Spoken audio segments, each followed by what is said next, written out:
wrapped around my waist, yo. I got that Ric Flair figure flow. Slam you on the pavement, that's why they call me Street Pro. Create heat on beat close. Like Jordan after the second time he three-peated, folks. Get ready, set, let's go. Fight toe to toe, release the flow created by this mic pro. Lights, camera, get low. Action packed, back to back. In fact, this monster will grow. Y'all better let him know. Man with the master plan, and you have no need to know. Hard like winter cold. Bust these fools, anything less than killing whack rappers is a crime. I stay trying to get mine. Stacking value, packing venues, winning over time. Ain't no fine timeline. Open your eyes, you're looking for the best, and this is what you find. Game is only for the bold. You came prepared, now get ready for the show. Introducing from parts unknown, your UFC and combat sports insider, Clever D, the Combat G, and the sports professor.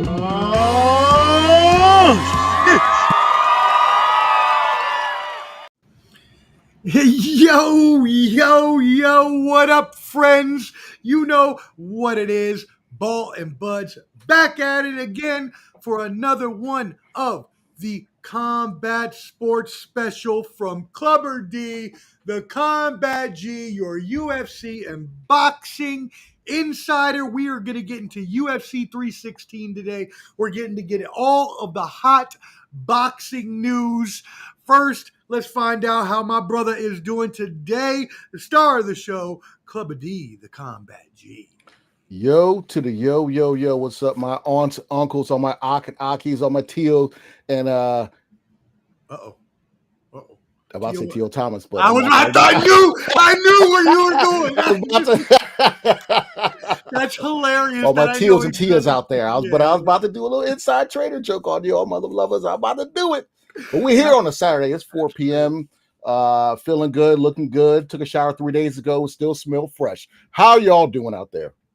Woo! I hope y'all are doing beautiful. We are live right now on Instagram. We are live on Facebook.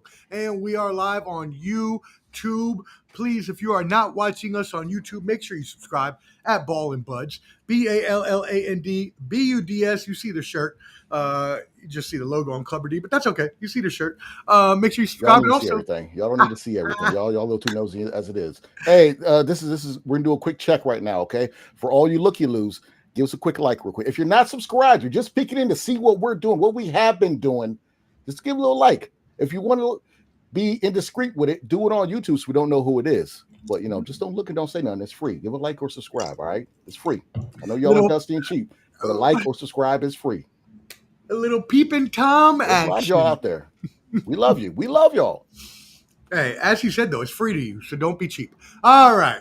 As we say on this program, get lucky or be dusty, and that's right. All you get in that. There's a lot of dust out there.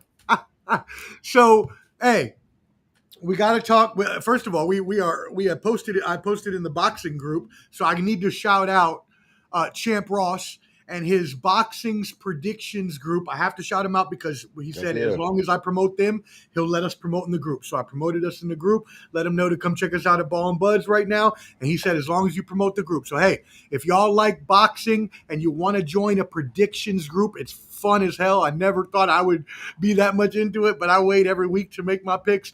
Hit us up, either Clubber D or myself or Champ Ross, and we will get you in there. Also, please make sure that you subscribe with everybody at Country Box. We had an amazing time this past Tuesday. The shorts are blowing up. Savannah Teeny, Oliver McCall, Carlos Reyes, Clayton Q, the country music star, out there for all y'all CMA Fest fans watching right now. Don't worry, I'll be out there in a little bit promoting. I'm going to take some postcards and post them out around downtown with the QR code. Hopefully we get some hits, but we really appreciate y'all tuning in. Truly, thank you for all that. Make sure you also tap in with our boys boxing, Skywalker Boxing Media, 86 Boxing, and Papi Chuneo. All right. That being said, you know what it is. It's time. Let's kick this bad boy off. First of all, boxing. Hot news of the day. Our brother from the 757. What happened, Clubber D? I'm clear my throat on this one. I am so disappointed. So disappointed in Keyshawn Davis. I almost called him Keyshawn Johnson, you know what I'm saying? But I'm so disappointed in what you come in 4 pounds overweight. This is your first title defense. At the press conference, you push De Los Santos for touching the belt as if you didn't do that your last fight and grab the belt. You have built yourself up to be one of the young stars, one of the faces of boxing. Your nickname is the businessman. And what you did was unprofessional. Okay. If you were going to move up, have one last defense, then move up. Okay. A lot of fighters struggled to make their weight and still did what they have to do. This is a bad look on you. Your brothers are fighting tonight. Your friends, your family. I'm sure you had a band come out tonight from one of the local high schools like you did last time to come to walk you to the ring. Okay. There's no way you can look at yourself and think that, oh, De Los Santos is wrong for turning this fight down. He didn't take the money. He should have took more money and yada, yada, yada. No. You know that you're a boxer, man. You've been to the Olympics. You were a silver medalist. You know what you're supposed to do. But yet you come in 4 pounds overweight. I mean, Clipper D, there's only one thing you have to do in boxing in order to fight, and that's make fucking weight. That's like the only thing like is necessary for you to fight for a championship is that you make that weight at the championship. It don't matter how in shape or out of shape you are, as long as you make that weight. That's true. I mean, and I get it. Cutting weight, that stuff's probably hard. You know, it's. I know that's hard, but the time for you to miss weight is not your first title defense when everybody, Turkey Al Sheikh, the man that's paying your bills, backs you. Everybody in boxing backs you. I'm still a fan. I'm just being hard on you because, you know, I'm not one of those is going to sweep it under the rug like it didn't happen. Okay, like you some. You're always consistent with this. You got to keep it 100. Everybody will wait. You got to keep it 100. You cannot. I can't call out Garcia or somebody else who didn't make weight and then you not do the same. You got to be professional, bro. You know this. Now, if there's an injury or something like that, I get those situations. But leading up to this fight, you gaslight us, okay? You know, I swiped left or right or whatever, you know what I'm saying? I got all the text messages. I was ready to go to McDonald's and I got stood up. Crickets, nothing. McDonald's. You know what I'm saying? McDonald's. Oh, yeah, I take my dates to McDonald's. McDonald's, Taco Bell, up to 3 items, you know what I'm saying, on dollar menu. You got to treat them well. You know, so there's no simping around here. You're not simping, you ain't trying, but I'm trying not to simp well. So the thing is, you know, you had us hyped up and psyched for this fight, and then you don't make weight. And I'm not going to blame Dos Santos for not agreeing to this. I'm not going to blame him for that because why should he? He did what he was supposed to do. Yeah, so, well, no, sorry. You know, so sorry for you. Can't do that. So now this invalidates the first title defense, but this doesn't strip him of the title. No, he took the belt away. They took the belt away. Yeah. That's what I was wondering. Okay, so if they were even if they were gonna fight, it's kind of like when I think it was Charles Oliveira in UFC. You know, he was overweight, so the person he went against had an option to win the belt, but he wasn't. You know, they usually just take the belt from you. You know, so and. You know, I'm not going to say I'm not going to move ahead, but yeah, I think there's a reason why, but this is not the way to do it. You can't be the loudest one and being the most, you know, I'm this, I'm that, or I'm going to do X, Y, and Z and not even show up. You can't do that. You can't be the guy in the gym talking, I'm going to lift this, lift that, and then you can't even get the bar up. You just can't do that. And he let a lot of people down.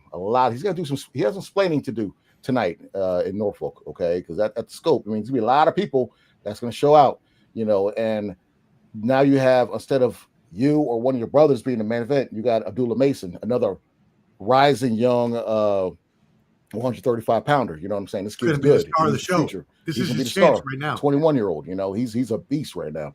So that's the problem he's gonna have to deal with, you know. And moving forward, he's always gonna have this kind of stain on his resume. Someone's always going to bring this up.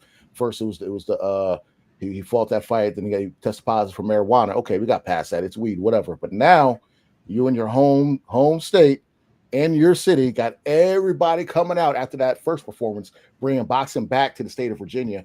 You know, putting us back on the map. You know what I'm saying? Your idol, Sweet Pea, Pernell Whitaker, doing what he was doing back in the day, and then you do this. Come on now. There's no excuse. No excuse. And like I said, I'm only hard on him because I'm a big fan of him. I'm still a big fan, but nah, man, I'm not going to be quiet about this one. Not going to do it. No, truth be told, we are huge fans of Keyshawn Davis here. First of all, he represents the state of Virginia where we're from. Yep. So we always got to represent the homeboys from the actual hometown. You know what I mean? But you have always been consistent on especially one thing, and that's making weight. You have always hit everybody hard on that. You've never taken that away from anybody. So wow, pause. Yeah. God bless. So we got to keep it real. I was going to say hard again. We got to keep it real. Yeah, we got to keep it real with Keyshawn Davis and let you know, brother, hey, we are huge fans, but at the same time, as Cubby D said, if you want to call yourself the businessman, got to be about your business. Conduct business properly, So now what is up with this other business you were talking about, him looking forward? Can you tell us more about that? Well, when as a man from CJ's Sports TV likes to call him, when Teofimo Lopez came out and called Bud Crawford the N-word and tried to cover it up saying he was saying liquor, when we know what you said, you know what I mean? Come on. He's a clown. But so when that happened, immediately Keyshawn, who's cool with Bud, was like, "Oh, Turkey, I'll fight him right now." So apparently, as he said in a podcast called Cigar Talk, which is pretty good. It's a pretty good interview. I watched it. He let everybody know that Turkey actually called him up, and he was in the room, and he had Teo on the phone. And then when Turkey was talking about Teo's next fight, saying he wants boots, Keyshawn was like, "No, fight me next." And then Teofimo kind of tap danced around and didn't want to do it. So Teo's at 140, Keyshawn's at 135. So is that just him saying ahead of time, I'm going to go to 140? Possibly. Who knows? That's the only next best option for him. He's always said that he's going to move up to 140, maybe 147 later in the rest of his career. But, I didn't see what I saw with like Devin Haney. When Devin Haney was making weight the last few fights, he looked definitely, he was struggling. He grew out of that weight. I think Keyshawn's like 25, 26 maybe. So, you do grow out of a division. So that's understandable. Yes, that's understandable. 100% understandable. But, like I harped on prior, do not grow out that division on your first goddamn title defense. Defend the title and roll out. Defend it and roll out. That's it. One title. Jesus. At least get one, because that matters. Mm-hmm. That matters. You can't just win the title and then not defend it, because then people look back in boxing history and say, "Oh yeah, you won it, but you never actually defended it, so we don't know how good you actually were in that division." Now, again, we're not taking it away from an Olympic or a gold medalist. Keyshawn Davis is a great fighter, tons of potential in front of him, but if you're going to move up, fine. Make sure you're able to make weight at that division consistently, and don't move up again until you start defending that title. And we have no doubt here that he's going to win at the next level. He just needs to be consistent. Yeah, and he also kind of said a couple things I was a little wary about when talked about fighting someone else, because Lomachenko had retired. I think it was is it I think it's the IBF and big news Lomachenko retiring. They made Raymond Montayo as the IBF champion now, and they asked him if he would like to fight him. This is at the press conference. Someone asked him that, and he was like, "I'm not trying to pay another belt." You know what I'm saying? He said, "Unless they give it to me for free." So that's kind of telling me you're kind of in that Tank Davis mind frame of belts don't matter. I understand that, but if the top fighters have the belts, you're not going to get the money you want because you're not fighting the right opposition. Okay, right. You can fight a bunch of contenders, but if the next best person has the other belt, unfortunately, you have to fight him to get that belt. You can relinquish the belt after, sure, but there's no way you can get those days of those PBC fighters like a Deontay Wilder, who I'm a big fan of, him and kind of other guys get away with fighting once a year and fighting Jimmy John, who works at Subway. You know what I'm saying? He may have made a sub at both places. You can't fight those type of people and then finally fight somebody big and get your stuff split. So you're gonna have to fight somebody. You know what I mean? So it's wait a second. Yeah. Wait a second. Did you just say that he makes subs in both places? Mm-hmm. So he makes subs at the boxing arena for the boxing match? No, you missed it. Jimmy John subs. No, I know. But so he makes. Oh, okay. I thought you were saying he also makes subs at the arena for. No. That'd been triple entendre right there. That'd be a trip. It'd be like he will come to the ring with a big old foot long back in the day, like those Subway commercials. he's like, who wants subs? He's like throwing out subs. Hey, that's a good shtick right there. Somebody called himself the Subway Man, or give out free sandwiches. People will love you. Panini puncher or something like that. The panini puncher. Come out with a press as he walks to the ring, shaking his leg, calling him out. You know what I'm saying? Hey, any of y'all fighters out there, still my idea. Hey, give me some credit. And give me a sub too, just like you call yourself the slice man. Those slices of pizza. Not the panini puncher. Wow. But it's I just when he said that, because Robert Garcia, Matayo's trainer, had got on Twitter barking at Keyshawn also, rightfully so. I can't defend him. So you were just telling me you don't want to pay for another belt. That tells me I'm wondering who the hell you're going to fight. Like who are you going to fight? And he did say the IBF. Because the IBF is different from the other belts, where you cannot weigh over 10 pounds day of the fight. You can't really rehydrate and go up like that. Okay. But if you're unifying fighting, that's at least good. Yeah, that's what I think that was Boots' problem. His first two defenses when he won the belt. No, his first two defenses when he got the IBF at 147. He didn't look so great because you can't weigh over that 10 pounds the day of the fight. That's the only belt that does that. But if you're unifying the belt, fighting someone else with a belt, when he fought Stayonis for the WBO, for WBA, that weight clause is gone. So. And so when he told us, I'm not the rehydration, like, I didn't think about it, but now that he's overweight, I'm like, damn, this my dude's overweight. So it is what it is. Now you mentioned the name, Deontay Wilder. And it's not like it's unknown in boxing. It's not like we don't see this every time, like we just did with Tyson Fury, who retired and then decided he wanted to come back 4 damn different times. But Deontay Wilder's apparently possibly going to come out of retirement. Yeah, I think on the 28th of June, I think. Against Dillian White, is that correct? Dillian White? Is that who he's fighting? No, Dillian White's fighting he's fighting on the same card as Dillian White. Dillian White's fighting the new up and coming I think he's British, light-skinned heavyweight guy. He wanted to beat Mike Tyson's record, but he didn't. He fought like 2 weeks ago. I forgot his name. But he's really good. He's really good. He's gonna fight Dillian White.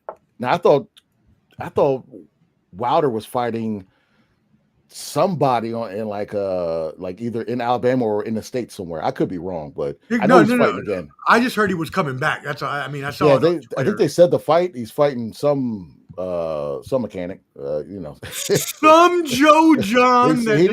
Well, I love Wilder. I love his story, but it's hard to pick up boxing late in your life, and heavyweights can kind of get away with it. But that's why I put Sergio Martinez high in my list of all-time fighters, because he didn't pick up boxing until age like 19 or 20, because he was like a professional cyclist, and he was like number 3 pound for pound at his time, one of the great fighters. So I put him up there. What's up? Are you ready for the guy's name that Deontay Wilder is fighting? Let me guess. Franklin Horowitz. I don't know. The most plain name ever, just like our Joe Johns. His name is Dave Allen. Dave Allen? Dave Allen. God bless. Okay. I've never heard of a Dave Allen in my life. Sound like a British wrestler. Like he teamed with the Bulldog. He did. He sounded like he teamed with the British Bulldog. It's Dave. Hey, shout out to Dave Allen, man. Hey, good luck. Good stick luck. And move. I get something. He's unorthodox, obviously. So I hope Wilder comes back, does what he's supposed to do, because Malik Scott's a good trainer, ex-boxer, but you can't turn him into a regular conventional boxer, man. This guy, it's too late in his life, right? Yeah, if he's freaking throwing lollipops, let him keep doing that, okay? Because he's 6'7" and has a long, arm. And that's the thing, he'll catch you. Yeah, he'll catch you. He'll knock you out. Let him be unorthodox, like Mayorga. Mayorga was unorthodox, Rest in peace, Vernon Force. He had his number, but let Wilder be Wilder. Let him be wild, because him trying to do the jab and all, he just can't do it. It is what it is, You got to learn how to box at an early age. You can't just pick it up. You know what I'm saying? No. You got to pick that up in your 20s at the latest. That's something. That's like gymnastics or tennis. It's like you got to start learning in your teens, really. Yep. Yeah, you got bright and early. The earlier the better. They're like 9, 10, 11, and then you kind of get older, you're used to it. But picking up, I think Wilder got at 20. bronze Yeah, Olympics. it was probably later than that. It was probably like mid. It was like 20 because Wow, he that's crazy.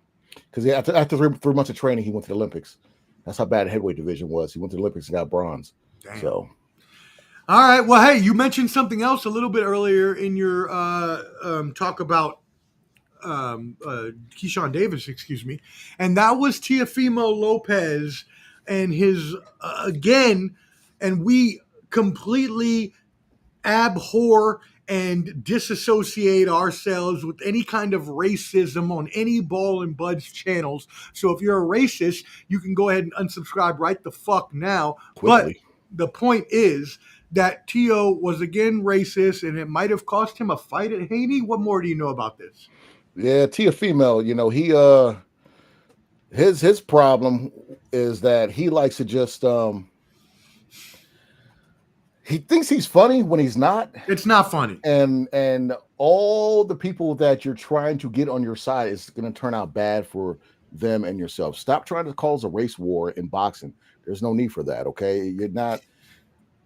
You're not in control to do all that nonsense. And the problem with Teofimo is he's actually a good fighter, but he doesn't want to challenge himself. He had an option to fight Devin Haney back when he beat Lomachenko, because Devin Haney was a mandatory for the WBC belt, but he chose to take more money against Kambosos, which turned out to be less money, and he lost that fight.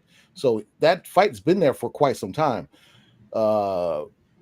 He wanted to fight Boots. Boots is like, nah. I mean, the Boots fight makes no sense because Boots has 2 belts at 147. He's trying to unify, he's trying to be undisputed at 147. He's waiting until Brian Norman's done with his fight in Japan. And then he wants to fight him because we got Mario Barrios fighting Manny Pacquiao for some reason. Like anybody asked for that. The PBC in their attempts to stay relevant. And now I'm hearing that Amazon might just cut them from their network. But anyways, I mean, if you're bringing back Manny Pacquiao, you're obviously reaching to the depths of the fucking earth. Mario Barrios he didn't look good his last fight on Jake Paul undercard against Mike Tyson, and now he's fighting Manny Pacquiao. Like, get out of here, man.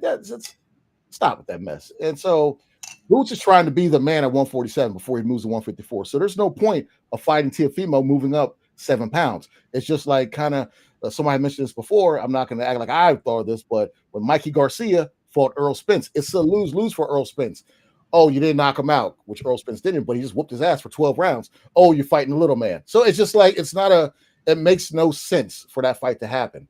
Now, of course, we got Bud going up to fight Canelo, but that's for different reasons. It's not like Bud has people he needs to fight at this point. He's at the tail end of his career where he's just, trying to become 3-time undisputed, which is a little different. But this fight, it just makes no sense. You have other people at 140 to fight, and so they offered Devin Haney to fight. Teofimo apparently said yes, then no, then yes again, and was offered $11 million to fight Devin Haney in Saudi Arabia.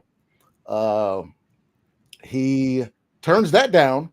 This is the same man who's saying that he's never made over $1 million for a fight. So why would you turn down $11 million against a person you swear you can beat? That makes no sense. And then be racist about it. Yeah, like it makes no sense. None. And then you had the audacity. Now he also said that I feel like the fight should be in America. Kind of agree with him with that. I'm not going to lie. Like I said, call spade a spade. Kind of agree with him. But if Turkey's fronting the money, you go where he say. Sorry. Is what it is. Now, he said that since Turkey and Devin Haney are Muslims, I'm not going to have a fair shake. Shut up. Just stop. And then prior to that, he had called Turkey al-Sheikh a dictator with the D-I-C-K tater on Twitter or X. And then he had to backtrack on that, and I guess the reason why he called him that is because that phone call with Turkey called him, and he didn't know that Keyshawn was there, and Keyshawn challenged him to fight. And then he was like, no, I want Boots. So, I could kind of see why he said that, but just like Shakur Stevenson, don't talk shit about Turkey al-Sheikh. Well, the thing is, even if you're not going to talk shit, even if you are going to talk shit about Turkey al-Sheikh, the fact that you have talked all this stuff beforehand It's like the boy that cried wolf. If you're going to keep being racist and saying stereotypical and racist things, people are going to assume that that's what's going to come from you every time. So when you do say something that's not innocuous, you're still going to get fucking hammered for it because of the fact that everything you said beforehand was disparaging and racist to people.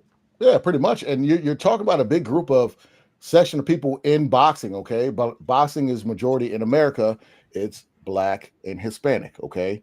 Europeans, they got that on lock on that across the pond. So if you're going to alienate one whole section of all these boxers, what the boxers need to do is, stand on business. Doesn't matter who you are, like Virgil Ortiz. When Ryan Garcia said all that stuff about the blacks and Muslims and Jews and stuff like that, Virgil Ortiz was like, man, fuck that dude. I don't rock with that. You know what I'm saying? It's not just because, I'm this, I got to roll with that. Everyone knows right from wrong. So you don't cater to the bullshit. So these boxers need to get together and like, no, I'm not rocking with them. I'm not going to do it. Same with people that do podcasting and talk to him. They need to hold him accountable for what he says. But, he's doing the whole, I'm not doing a Haney fight because I got personal issues. And the key is, what people like to do is they have to run the mental health as if people aren't out there really struggling. But whenever they mess up, it's, oh, I got the mental health. I got these injuries, yada, yada, yada. But where was the mental health when he was doing all the racist stuff? Where, or I found God. Where was God when he was doing the racist stuff? Like, come on, man, get out of here. I don't like that. I can't stand that stuff. I'm with you. I'm with you. We both agree. Hey, let's get some comments here. We got our brothers in here. Berto, the barber, only the best barber in Woodbridge, came through. Said these guys got to stop missing weight. Shaking my it's agreed, man. It's annoying that they're not making weight. They're not. It's embarrassing. To be honest with you, it's embarrassing, and I hate it. I hate it with a passion. Mar, our boy Wildcard Mar, y'all make sure you tap in with Wildcard Mar. Said Wild went to Diamond Dallas page. Bang! Gotta look like him. Shout out to Wildcard Mar. Y'all make sure you tap in with him, the hardest working man on YouTube. He says, "What's good, fellas? Watching triple." Yo, if y'all are wrestling fans right now and you're listening to us, I'm not encouraging you to leave the show. We're only gonna go for 30 more. Y'all stay with us. But WWE has an amazing pay-per-view going on right now. It is them and AAA in a collaboration. So it's Luchadors versus American Wrestlers. It's happening right now for free on YouTube. So on YouTube? On YouTube for free. Wow. For free. Yeah. Interesting. So there you go. All right, cool. Let's keep it moving. Now, after this weekend, we had a couple fights. We were supposed to finally see Charlo and Paul, Charlo and Plant, excuse me, I'm thinking Jake Paul. Charlo and Caleb Plant here from Tennessee were supposed to have a fight. And actually, what's funny is my boy Gary, who's a big, shout out Gary Mack if he's watching, he's a subscriber and a big fan of boxing. He was like, yo, are you going to watch the Charlo and Plant card tonight? I was like, yeah, I plan on checking it out, whatever, blah, blah, blah. Because he was like, yeah, I want to see them fight. If they fight in Nashville, we'll all go together. Well, I was like, oh, yeah, I'm down for that. That was ruined. Is it ruined? I think, well, he's so Charlo, he looked good. He looked good. TKO 6. I mean, he was fighting cornflakes. Yeah. So, I mean. Yeah, what they call him in the boxing group? Frosted Flakes? Yeah, Frosted Flakes. I think Lutz and that's great. Homie looked like Screech, but and AC Slater had beat Plant. But anyways, AC Slater. I mean, he looked good for what he's going up against. You know what I mean? It is what it was. It's a win. He didn't look rusty, which I was happy about because he's been out the ring for so long, and he's another one that doesn't know how to act. And his whole career is shoulda, woulda, coulda, because you don't know how to stay out of trouble, and the alcohol and dealing with some of these dusty females gets the best of you. So it's supposed to be him going against Plant because Plant slapped his hat sideways, and it was well deserved. The Plant should have slapped him because he was acting a little too crazy with Plant. But Plant lost. Plant, he does his usual. What a disappointment that was, man. He didn't even. It was like he didn't even want to fight back. The guy was just like he got rocked because he got rocked. He said, "Oh, wait a minute." It's kind of like when Garcia fought Rolly, when that's exactly what it was like. Yeah, it tightened you up when you just go through the motions. He went through the rest of the fight just like very timid. once you get rocked and you're in that pocket, it's like you don't want to, Plant's a slick. He's not a knockout artist. He's a slick fighter. You know what I'm saying? And depending on your ethnic background, they call it running, but depending on who you are, if you're Lomachenko, you're downloading, you're doing this. But you're someone else, you're a fighter. If you're someone else, you're running. I like to point that out. But Plant's always been a slick fighter, in and out. Boom, boom, I'll point you. So when he got rocked, with dude hit him with the because he came in on with like a half Philly shell and came with the overhand right, and ever since that he was like, oh wait a minute. So Plant has a thing with gassing after the 7th round. You know what I'm saying? He looked tired. He did. He did against Canelo, Benavidez. He just gets tired after a certain point of the fight. And this dude was coming up in weight, so Plant's the bigger the bigger fighter. So you're thinking he's going to impose his will, but Plant was fighting like the smaller fighter. I'm like, you're taller, you got long arms. I know you're a slick fighter. Learn how to jab. Keep him at bay. What are you doing? You know what I'm saying? Like I didn't understand Plant's game plan for the fight, but I wasn't. If he fights Charlo, I mean, it's gonna be. It better not be for money. It better be free on PBC or Amazon, whatever. It's not gonna be free. It's not gonna. This was it should better be because. If you do it, just come to Nashville. Just come to Bridgestone so we can have the fight here. Charlo said he would do it in Nashville. So just do it in Nashville. Now. We'll support. Oh, yeah. They might as well go to Vegas.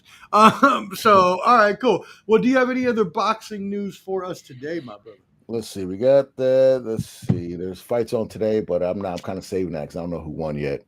We got some boxing, some big box coming up. You got Chavez. There's some news saying that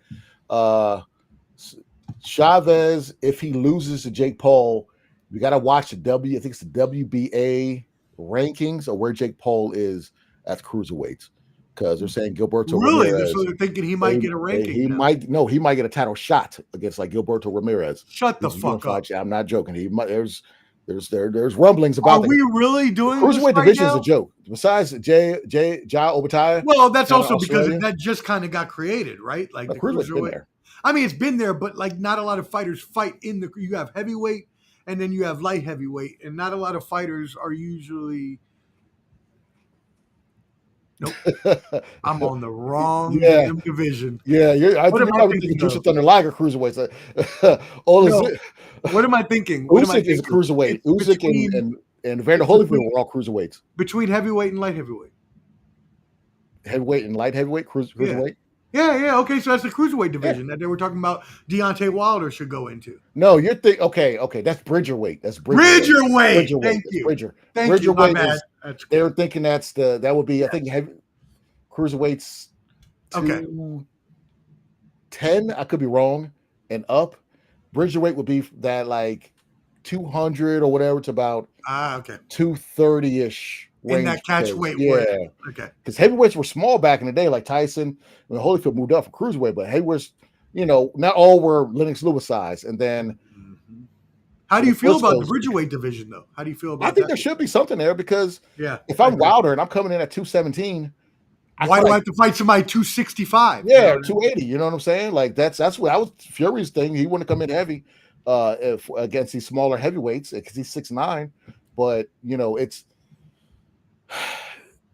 If I'm like Mike Tyson was what, 240, 230? Yeah, like 235, 230. So if I'm him and I got to fight somebody 6'9", it is what it is. But right, height doesn't matter, but weight is a lot different. Yeah, they can lay on him, but you can always outpoint them and tire them out. So these athletes are a little different. Like Klitschko, Vitaly, he hitch and hold. He could box, but he knew he could use his weight to his advantage. So. Tire somebody out by like the 5th, 6th round, that could be a wrap. So I mean, they could do. It's okay to have that there if you didn't want to fight someone big. I'd rather, if you're going to do that, build that up, make a big fighter, and then say, hey, I want to fight. Do like Usyk. Usyk cleaned out the division. He was the man at cruiserweight and said, I want to be heavyweight undisputed, and he moved up, and because you can get more technical boxing in cruiserweight opposed to like. Nowadays it's a little more, but you won't get those like Joshua types in cruiserweight. They're Badu Jack, those guys they got good boxing skills. Right. And even when you get to heavyweight, most of them are not as technically skilled not all of them. lower weight boxers. Wilder. Well, hey, yeah, there you go. Well, hey, look, we got a comment here. I got to go take a piss real quick, but we got a comment here from Dig, and we are transitioning into UFC 316 anyways. So this is a good fan mailbag question, but y'all make sure you subscribe at Ball and Buds, BALLANDBUDS. You see it everywhere. Make sure you subscribe and hit that like button for us, even if you're watching on the replay. Dig, shout out, brother. We appreciate you, or sir or ma'am. I apologize. You could be anything. Did you see Jones try to fight with Francis to duck Tom again? Francis Ngannou, John Jones, Tom Aspinall is what we're hearing here. Yeah, I saw what you call it. Right back. I saw his mute your mic too. Get a little ass up there too. Anyways, I saw the Twitter post from Ngannou, and he needs to finish, do what he has to do, and then because he's the PFL champ.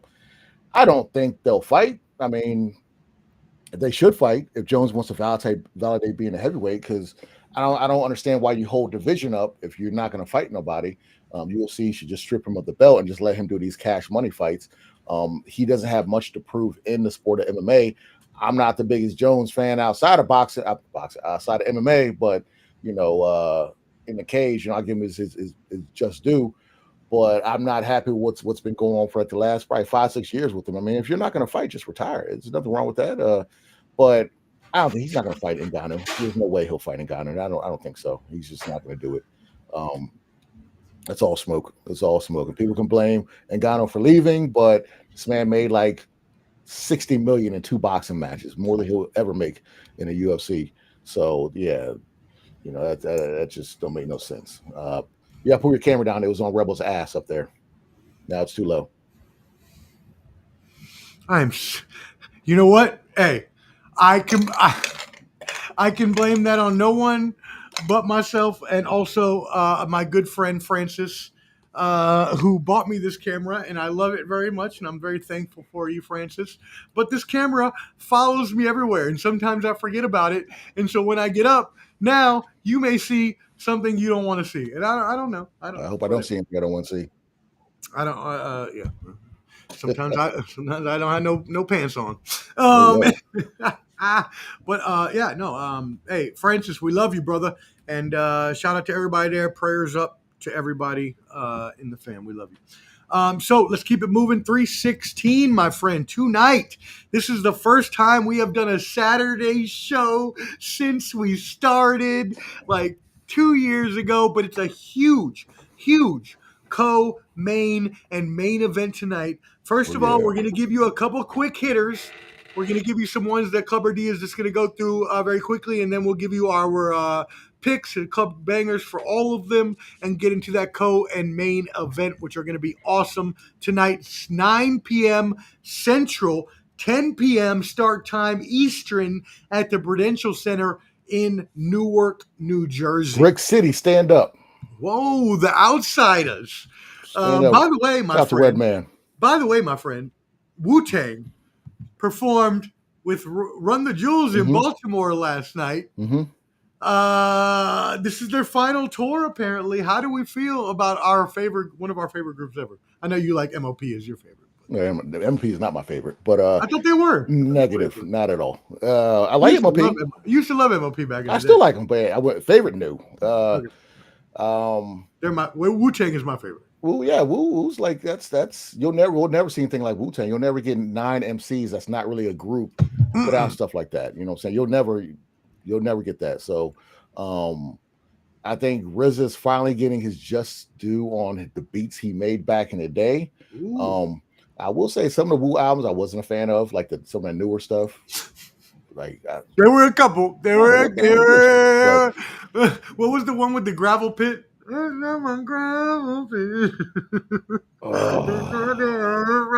just got a boot camp when that came out too. I got a boot camp. I saw that. I was like, what is this?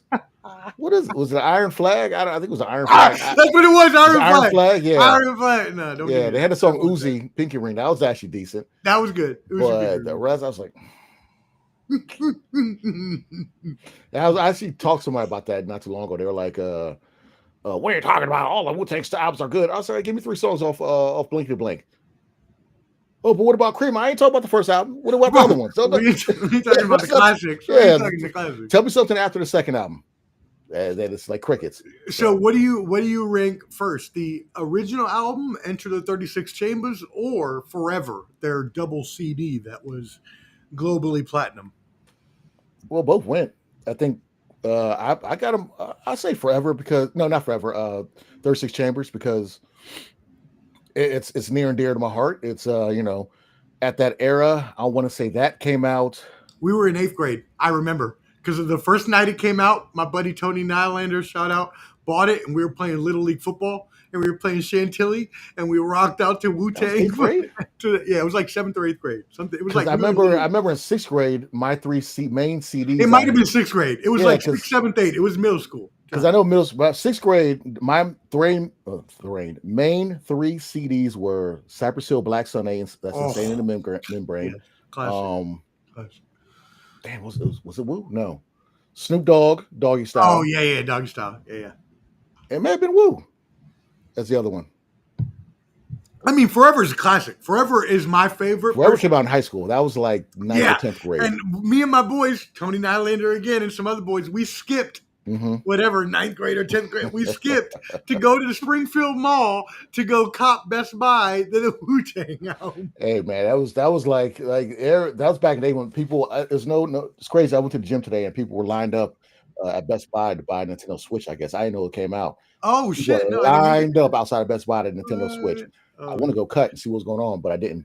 That reminds you back in the day, though, right? Yeah, I love seeing that. I don't do Black Friday shopping, but I like people lining up for stuff, and it was pretty cool to see that. But CDs were great because you knew they came out every Friday, and if there was a CD you really wanted to get, you would go to Best Buy or what was the one in the Woodbridge Mall? The Wall. Tell me, the Wall, Potomac Mills. The Wall. The Wall was it. Everybody's from Northern Virginia knows go to Potomac Mills. The Wall was that spot. Yo. It's like that. Burger King right now. People sneak Burger King into the movie theater. Yes, the Burger King into the movie theater. Like, I don't want to smell French fries when I'm watching the movie. I want to smell popcorn. All right, I want to smell popcorn. I don't want to smell fries. None of that stuff. I took the fries in. Terrible. And while we're diverting from right now, I was talking to 2 people, not naming names, but both of them had Mobb Deep over Outkast as great duo rappers. Come on. And I said I agree to disagree. I think Mobb Deep had historic beats. Sure. Like everyone's freestyled off that. Sure. Hell on Earth, all that stuff. Sure. But if you go album for album, no, both of them have misses and both Not of them have even hits. I would lean a little towards Outkast. I don't even think it's that close. I think Outkast is. Look, I love Mobb Deep. Pretty close. I do love Mobb Deep, but Outkast had classics and even their double album. Trash. Andre. Trash. No. Trash. No. That was trash. No. You can take Andre's side, throw that out the window. That shit was so garbage. The Love Below was terrible. I'll say this. No, not at all. That was terrible. Terrible. Get out of here with that. That's terrible. Nope. Not at all. Girls loved. All I know. I don't care what the girls loved. That was trash. In the military, and that double album came out, and people loved Andre 3000. No, that album was didn't like it at all. But Mobb Deep's album, the joint on 50 Cent's label, that wasn't that good either. So they both had misses, but I think Mobb Deep has more classic beats. It's just album was just Outkast was just different, and ATLs was good. Stankonia was good. Would you? And this is, I think you will agree with me on this at least. Andre 3000 is a top lyricist of all time. Lyricist. Top what? Like top 10 at the minimum. At a minimum, top 10. At a minimum, maybe top 5. At a minimum, top 10. I mean, who you got? Ghostface? I mean, I'm not gonna. I can't really go right now. I don't like the whole on because people say he's the best rapper of a lot. Give me one album by itself that he's done that's great. No. Of course not. It's a lot of his stuff. It just is features.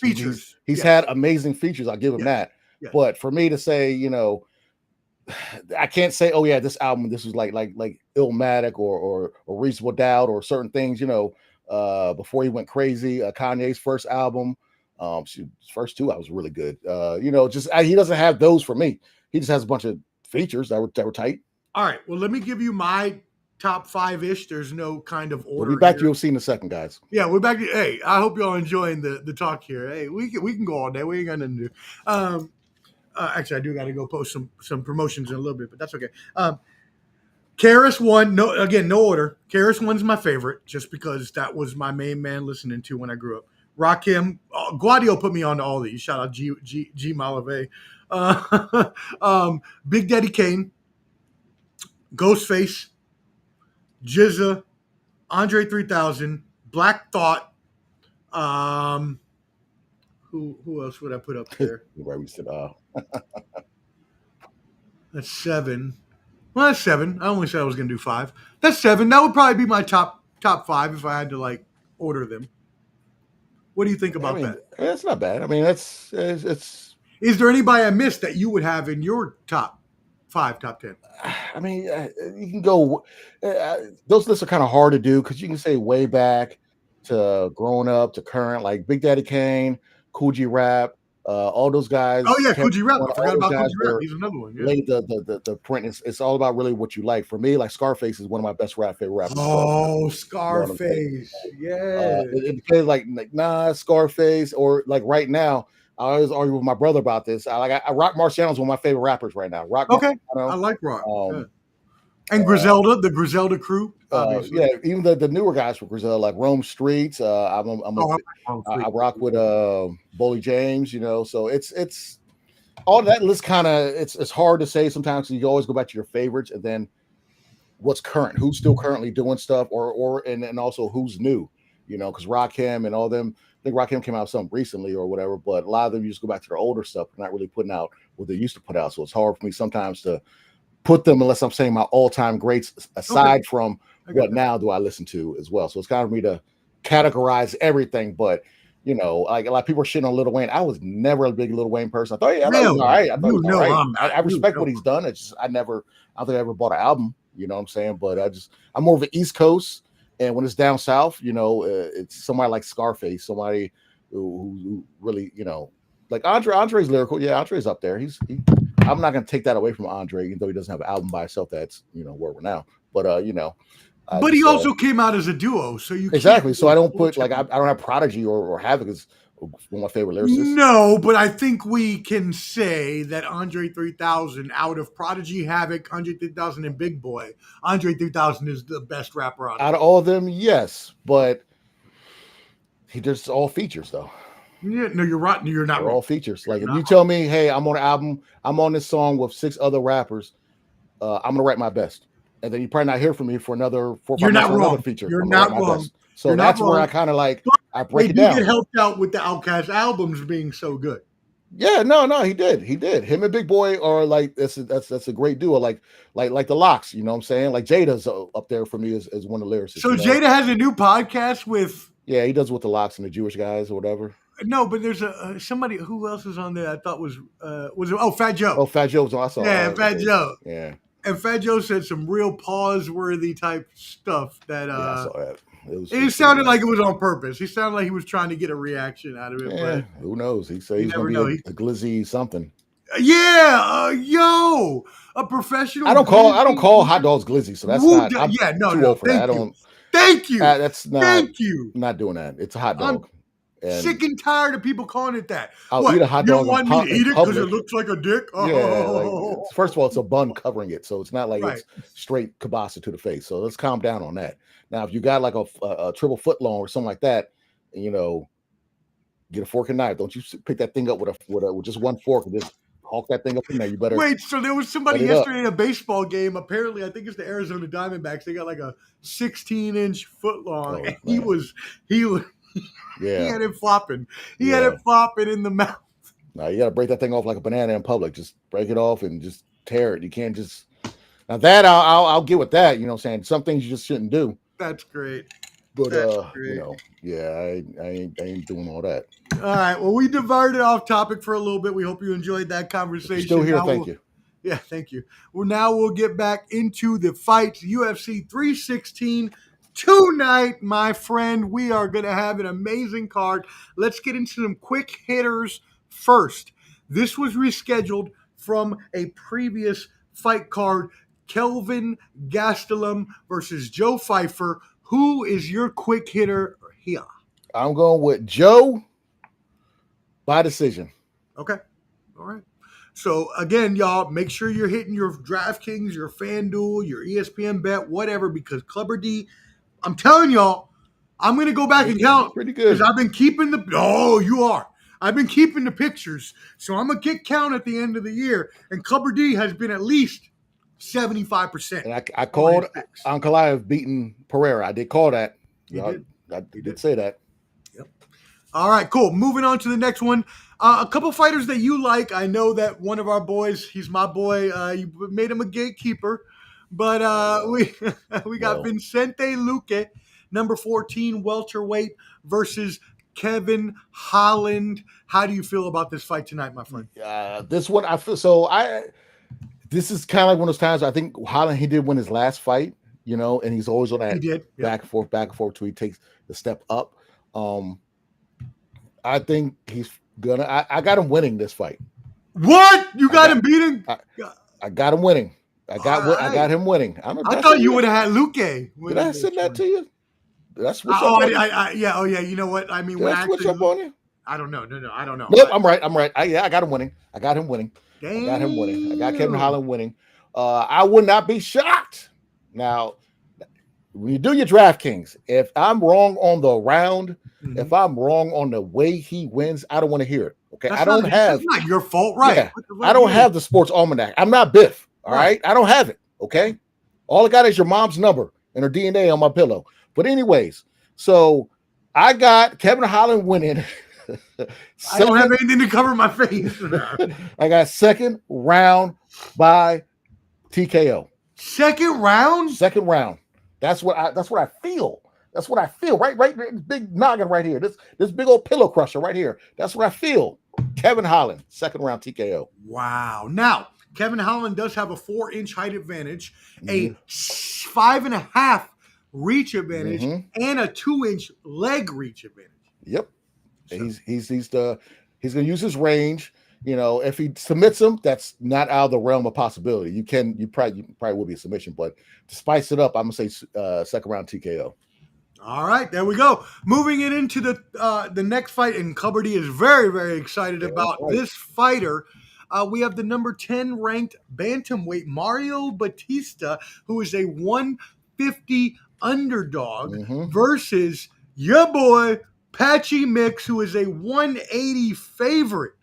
Let's go ahead and I want to give the people some stats real quick before you get into your thing. So let me give them there we go. So anyways, Patchy Mix here has a, let's see where we are. All right, so Patchy Mix is down on 1 inch on the height advantage, 5'9" versus 5'8", and also a 1 inch disadvantage on the leg reach. They have the same reach advantage. What is your thoughts on this fight, my friend? Man, I don't care if Patchy's down 3 inches to 4 inches to 5 inches to even 2 inches. Ask your mom; she likes 3 more. But anyways, I got Patchy Mix. I'm so excited. He is here in the UFC. This man is a beast. 20-1, 7 straight wins. He's taken out a who's who in Bellator, and they would do collaborations with Rising, which is like basically the defunct Pride organization over in Japan, and they fight their best. Patchy Mix is that dude, and the fact that he's on this card with Dvalishvili, the Machine versus O'Malley, that will let you know he will be a champion or fighting for that belt within I'll say a year and a half, if that. If he puts on a great performance, he's coming in as another promotions champion. He was the Bellator champion, PFL, whatever. He's their guy. He got tired of waiting on fighting. He wants to go, so they dropped him. UFC picked him up, and they're putting him up in there against the 10th ranked person. They're doing that for a reason, okay? They want to build him up. If he looks good after this, he'll get someone higher, and then he will get a shot to fight. I would love to see him against Nurmagomedov. After this, Umar, if he wins, if Patchy wins first round knockout, my bad for that going too fast. Whoa. First round knockout. If Patchy puts on a show like he's gonna put on, he knocked out Rafael Stouts in like 15 seconds. I mean, that's pretty crazy. Good. That's pretty good. He had him sleeping. Like one of his braids went loose. It popped up in the air. I almost grabbed it, made a hairline out of it. But it was crazy, like the way he knocked him out. This dude, Patchy Mix, is that guy. Okay, so hey, Put your money. You can say first round knockout. You can say decision. You can say submission. As long as you have Patchy mixed as the winner. Okay. Some of y'all are patchy too. Some of y'all patchy on your head. Yeah. Maybe me. Dusty. So anyways, getting into our co-main event of the evening, Clubber D, I am super excited about this fight because you have been hyping up Kayla Harrison since she was a judo champion in the Olympics, and you have got me so hyped on her when she went through PFL and otherwise. So 18-1 is Kayla Harrison. Julianna Peña is 13-5. Both coming off of wins. Kayla Harrison has a 2-inch height advantage, a 3-inch, let me rewind real quick. So she has a 2-inch height advantage, but Julianna Peña has a 3-inch reach advantage and a 2-inch leg reach advantage. Leg reach. Hey, it counts. Yeah, no, that's funny. I like how they do that. I like how they put those in there. It's pretty funny. What do you got? Okay. And I got the club banger too, so let me know. I got you. So I'm gonna go and deep dive on this. I'm a big fan of Kayla Harrison. She was the reason why I like her is because not to say they used to call her the female Brock Lesnar, but if you look at her physique, she jacked, okay? Or is the female Brock Lesnar's daughter? Did you see her? She's humongous. She's a unit. She is a unit. I'm not on camera while you say that, just in case Brock want to come beat you up. Okay, come on. I'm not scared. He puts his pants on just like me. Come on, Brock. Come on. Think I won't sue your ass? Hit me, please. I'll own that ranch you live on. Shoot, I don't care. How you should own your ranch? and read the Vince McMahon files. I try to pee on me, see what happens. Sure. Yeah, I read that stuff, you little nasty freak. But no. He want to watch her. I'm not even get into it. You know what I'm talking about. Yeah, I know exactly. You know what I'm talking about. Yeah, we broccoli. Yeah, you little nasty freak. Yeah, but anyways, now Kayla's no joke. Ronda Rousey was a gold medalist, I believe, in the Olympics with judo. Kayla's a 2-time gold medalist. 2-time. Then she went to PFL. Now, PFL, she won the tournament twice. Won the $1 million tournament, got her name out there. When Clarissa Shields came over, they're kind of like, oh, maybe they'll get them to fight. But it didn't happen, obviously. Now, at that, in PFL, she's fighting at 145. Now she's fighting at, is it 35 or 25? I think it's 35. But she is basically cutting her leg off to make weight. Pena's been getting on her about the PEDs and is she on something? Is she not on something? She has a bet with Henry Cejudo saying if she wins the belt, she will become the best combat sports athlete of all time. Because Henry Cejudo called himself Triple C. No, you're not wrong. So she's 163 pounds, and it's saying that Kayla Harrison faced a challenging weight cut before her title defense, raising concerns among her fans about her health because of the difficulty. But she successfully made the bantamweight limit of 135. That's a 28-pound weight loss. Her last fight, I had her winning the last fight, which she did.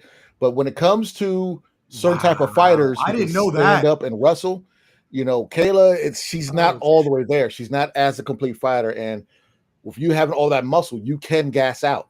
You can gas out a lot. You can gas out very fast with those. And just losing the weight over the days beforehand is going to kill you. Yep. So with that knowledge, wow, hold Julianna on. Peña is hard to beat. Whoa. Julianna Peña is hard to beat. She tapped Nunez, tapped her out. The GOAT tapped her out. Second fight, Nunez is piecing her up, but Peña is like an energizer body. She's always coming back.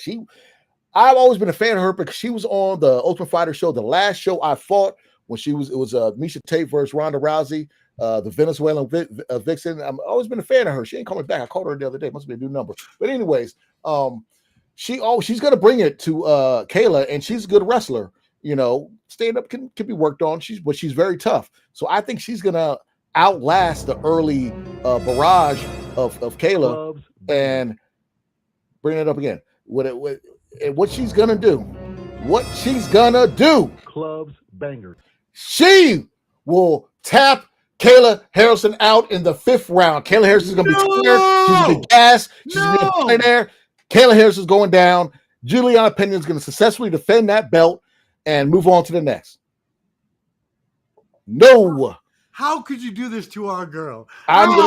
Could you do that? No. I called her 2 weeks ago. She ain't answer. And I text her. You know what? It makes sense, though. That's a 28-pound weight loss before a fight. No matter how much you rehydrate, which I don't even know if UFC allows you to do that. Do you have an answer on that? What, rehydration? Yeah, how much they allow you to rehydrate? Whatever. Okay. Yeah, they don't care. Like she Brock Lesnar could technically put on 15 more pounds right afterwards. Brock Lesnar used to cut when he fought Randy Couture. He cut to 245, and he was weighing like 300 day of the fight. So, yeah, Couture was like maybe 230. So, yeah, like those guys. That's crazy. They don't rehydrate. They don't care about that. Okay. That's one of the reasons why George St. Pierre didn't want to fight Anderson Silva, and then he fights Bisping at 185, but he just knew that Silva walked around a little heavier, and he barely walks around at 180. So it's like whatever. But yeah, that's the reason why I have that. Now I will semi-caveat: if Kayla doesn't take her out in the first round, maybe second. If it goes past the third, Kayla's going to lose. That's kind of what I'm feeling, because that weight cut is crucial. And Kayla will blitz her. I think she will blitz her, and then Julianna can withstand the blitz. And when I say blitz, I mean pressure her, things of that nature. But if Kayla does not take her out in the first or second round, it goes back to the third. It's a wrap. So Kayla Harrison submission or KO in the first or second? It'd be a submission. It'd be like a rear naked choke or something like that. Yeah, it'd be rear naked choke, something like that. I could see her stunning Julianna with a punch maybe early, and then grabbing her, ground her. I mean, she might do a ground and pound, but I would say if she takes her out, it'd probably be submission. That's the clubber caveat. So what is your pick for Pena is actually what? What is it? It'd be a submission for like fifth round, fourth or fifth round.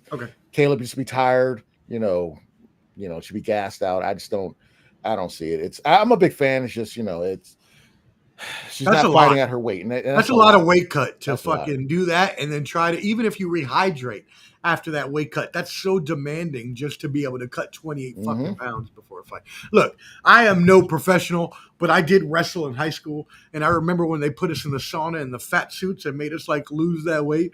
And I was running like I had no breath in my lungs. It's called Omar Engel.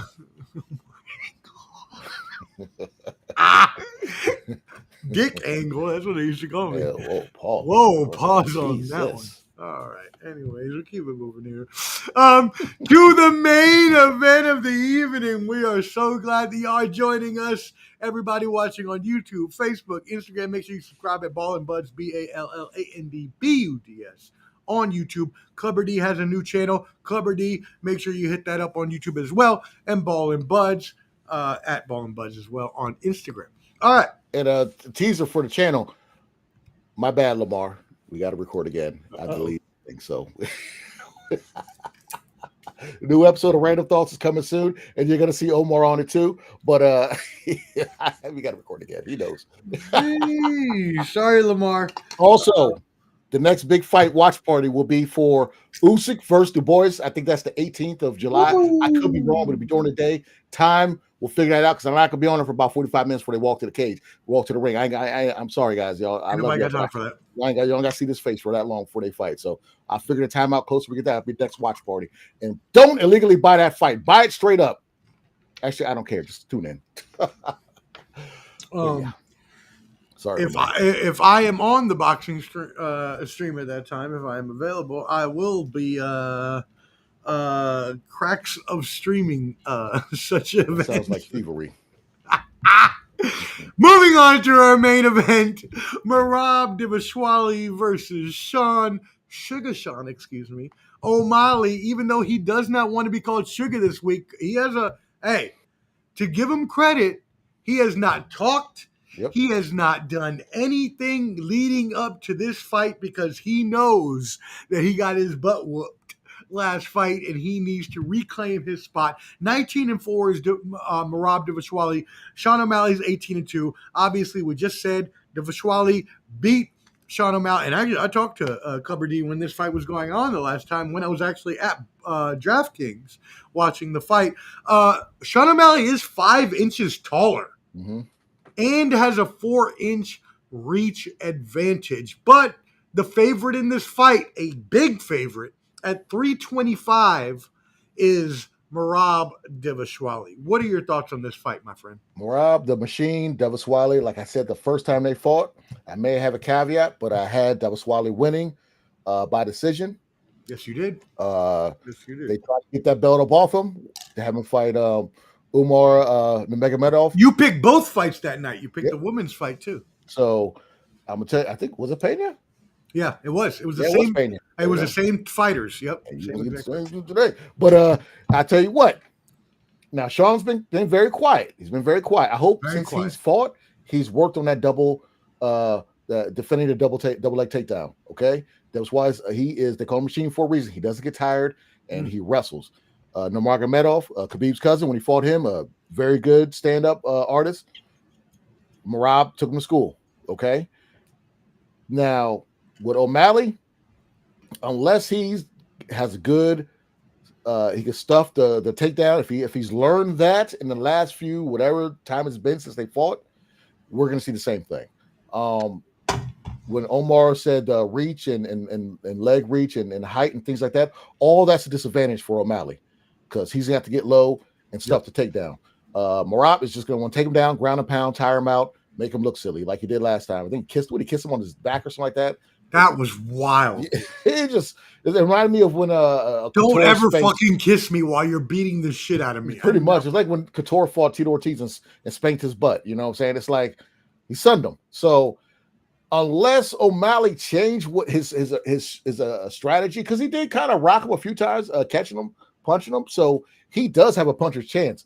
And yeah, definitely. Yeah. And you know, but like you said, the takedown defense is not there. Yeah, it's just if he can't stop the takedown, we're gonna see the same thing. And I would love to see Patrick Mix go against Merab because Patrick can do everything. He's a well-rounded fighter. This is an amazing fight that potentially could happen. Or Patrick against O'Malley because Dvalishvili he's cool with Aljamain Sterling.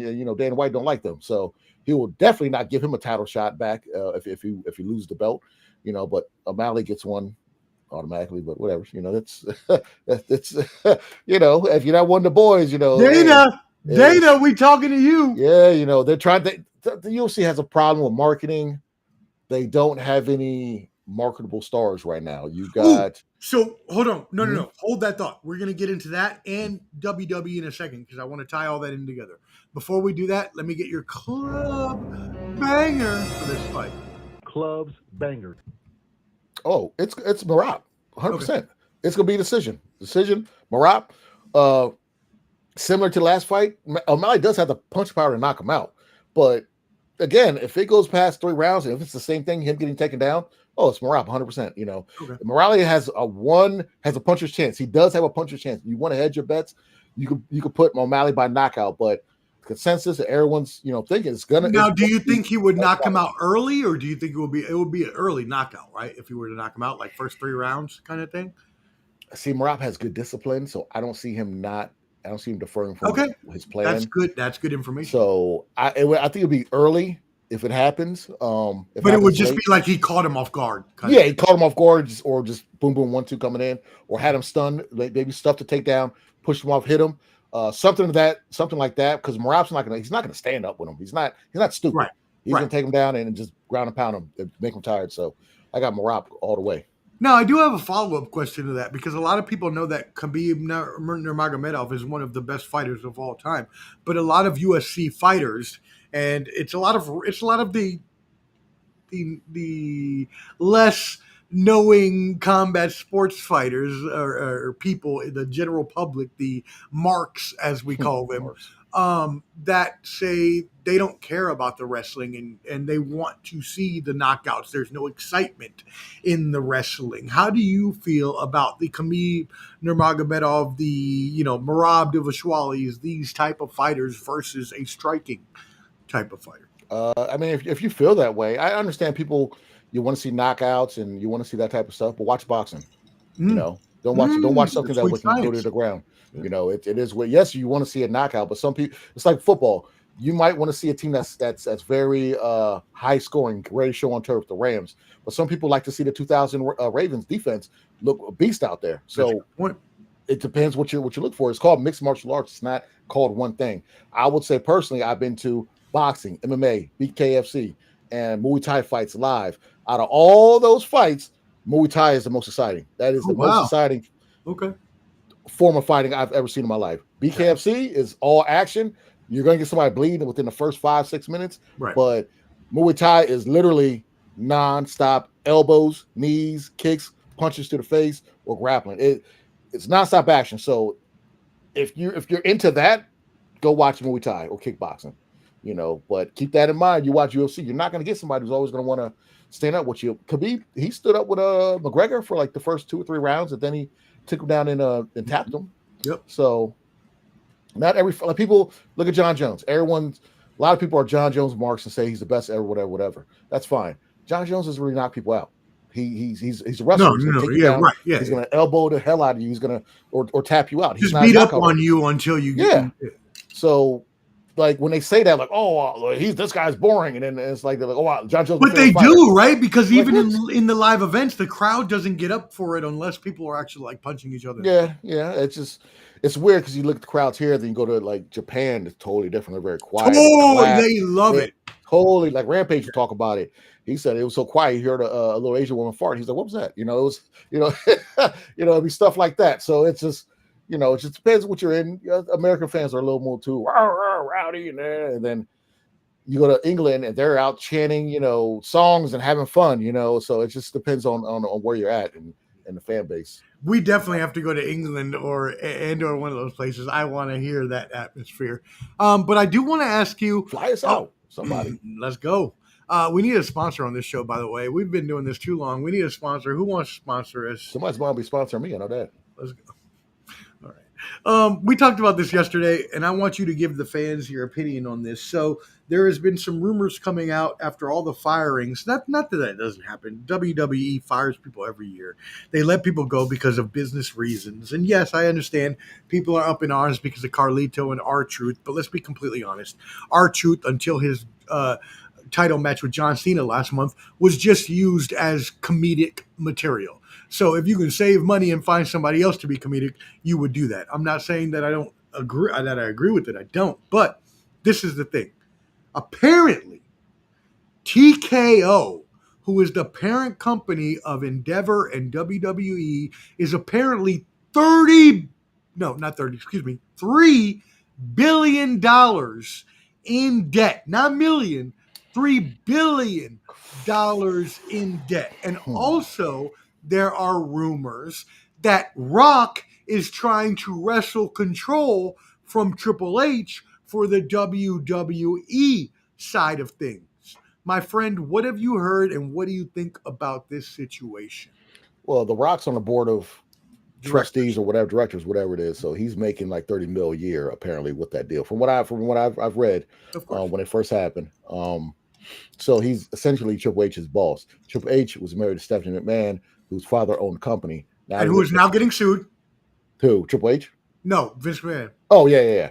So with Vince McMahon out of the equation, what pull does Triple H have now? So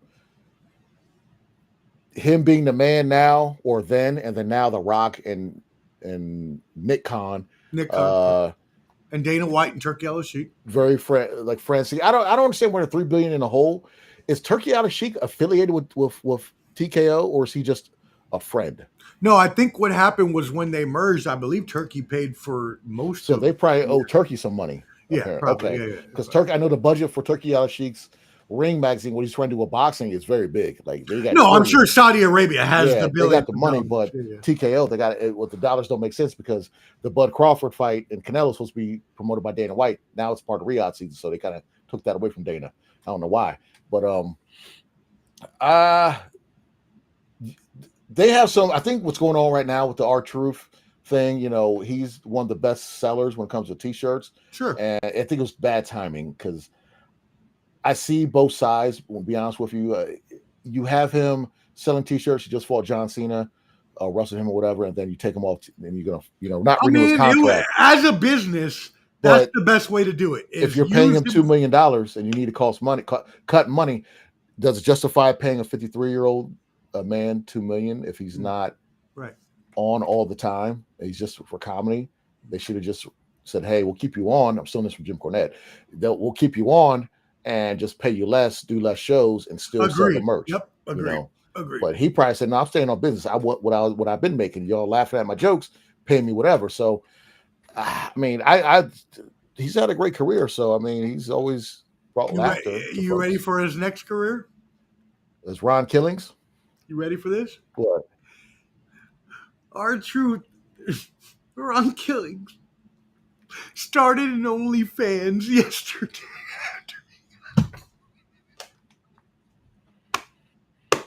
He is on OnlyFans. You can find Ron I don't want Killings, you. You gotta tell me. R-Truth on OnlyFans. Well, you know, OnlyFans isn't sexual now. Now it's like for everybody. There's like creators, music creators, video creators. Everybody can do OnlyFans now. It's like a subscription site like Patreon now. Okay. It's not like sexual anymore. It used to be. I knew there was a lot of people that were on there. I think it was like an interview with Ray J. He was talking about he's on there. Yeah, so it's not like porn anymore. It used to be. Okay. It's not anymore. Yeah. I mean, it was a land of no talented people. Like, So it's like a cameo. Like you give me $20, yeah, that fell off. What happened to Cameo? That fell off, didn't it? You remember Buff Bagwell gave us the fantasy football sound? You remember Donkey Lips? Peach got Donkey Lips, and he did my lisp. It was true. What do you think? Buff Bagwell. Ah. Oh man! Oh man! Great times. That's terrible. All right, cool. So that was your UFC 316 boxing stream. I am about to go out. I'll probably live stream. I didn't know. Are you doing the boxing stream, or are you gonna get off? What's up?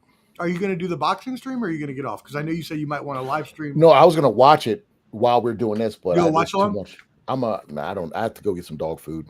Okay. I got about like an hour to get that, so I'm good. Okay. All right. Well, y'all, hey, we appreciate y'all. Make sure you check out our YouTube channel at Ballin' Buds, BALLANDBUDS, as well. Clubber D's YouTube channel, Clubber D. It's very easy, and he has a lot of cool shows, including Random Thoughts as well. Make sure you subscribe to all of our partners, Country Box, Let's Talk Sports, 86 Boxing, Papi Chunyeo, Skywalker Boxing Media, who else am I missing? IOW, Wildcard Mar, Man Down Sports, Let's Talk Sports, Sideline Sports. You got Jake too? And Hot Take Jake in the Final Say pod, which, by the way, I saw y'all steal my banter brawls and bravado idea by going, they're going / sports pop culture now. So don't act like I didn't see that, Jake. You're a huge biter off of everybody else's shit, but I still love you.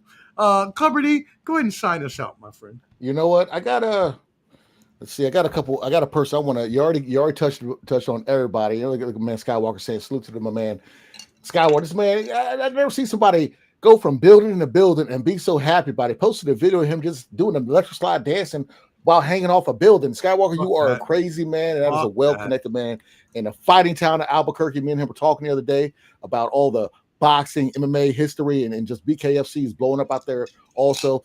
Albuquerque, New Mexico is a spot where I think people don't talk about as the history of just boxing, you know? Yep.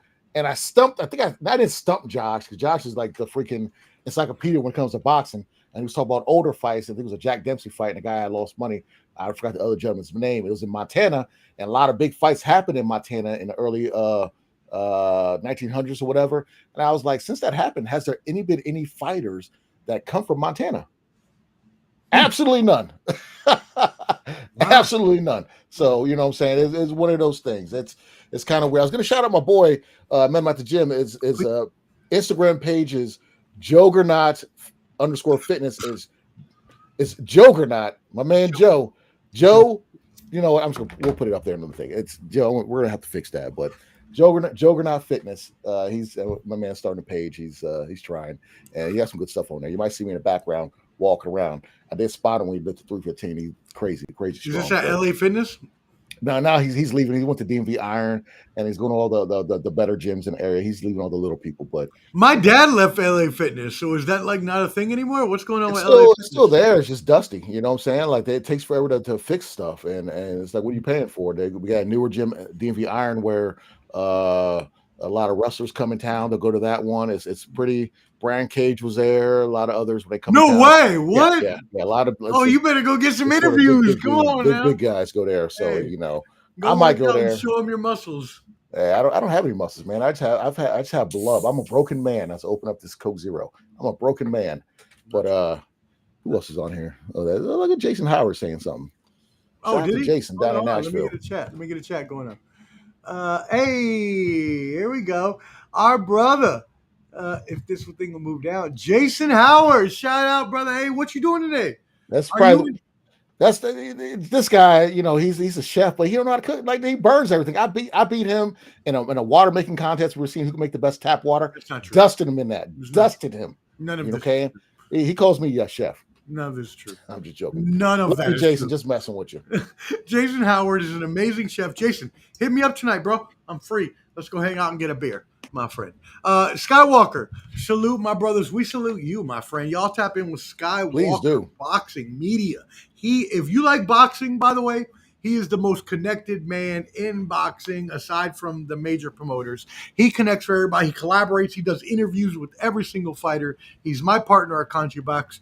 Shout out to Skywalker. If he knows like Winkle John Jim down in Albuquerque where John Jones trains, all those people, he knows all those people. And like I said, you will see, you follow his page, you will see him hanging off the side of the building like he's Spider-Man. Crazy man. Crazy. I would never do it. He says BKFC 75 was dope. I watched last night. That uppercut, out of this world. One of the smoothest knockout uppercuts I've seen in my life. Damn, dude went on factory reset as he went back. Ooh, I didn't watch that. I gotta check that out. And Jason, now, all right, don't get started, okay? Now, wow! Wow! Let's Jason. Now, Jason, I've seen you with your hat off. All right, let's calm down. All right, if we talk about hairlines, okay, yours look like Etch-a-Sketch. You know what I'm saying? Someone sneezes, just like that. You know what I'm saying? Your hairline looks like a surprised woman's eyebrows. All right, so let's relax. All right. I love you, but don't do that to yourself. Don't do that to yourself. Don't do that. How dare you? All right. Not you know what? You know what? I'm tired of talking these non-chefs. Okay, people can't cook. Skywalker says my guy didn't win last night, but it was good. And he also says my boy Cornbread was winning the fight until that 5th round uppercut. Yeah, uppercut. I'm telling you, it was factory reset. The dude got hit like that, and he just went down, kind of like hands still stiff. Rigor mortis said it, and I said, God damn. But hey, if you want action, watch BKFC. If you want any type of action, if bare knuckle fighting comes locally to you for like a local regional show, check them out. You'll get your bang for your buck. My brother and Big Larry went down in Tampa to a show a couple weeks ago.